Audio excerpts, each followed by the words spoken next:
বিশ্বনবী একবার ছাগলের রান খাচ্ছিলেন। রান খেতে খেতে বিশ্বনবী বলেন, আনা সাইয়্যিদুন নাসি ইয়াউমাল কিয়ামা,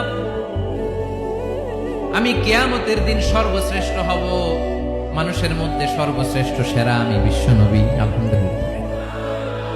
বিশ্বনবী বলেন, সেদিনটা বড্ড ভয়ঙ্কর।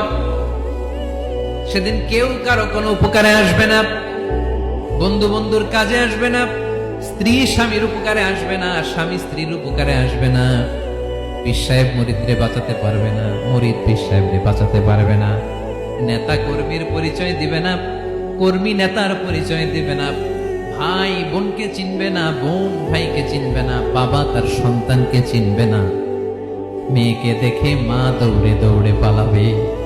বড্ড ভয়ঙ্কর দিন। বিশ্বনবী বলবেন, জমিনটা এখনকার মতো থাকবে না, পুরো জমিনটা সমান হয়ে যাবে, ফ্ল্যাট।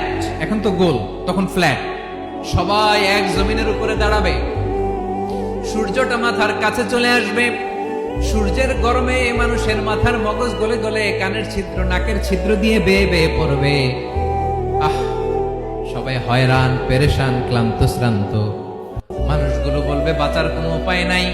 50,000 বছর মানুষ এরকম দৌড়াবে, চিৎকার করবে, কাঁদবে, বাঁচার কোনো উপায় নাই। সবাই বলবে, আহ, আল্লাহ যদি বিচারটা শুরু করতো, যা হবার হবে, আগে বিচার শুরু করতো। বিচারই শুরু হয় না। বিচার শুরু হইতেই 50,000 বছর।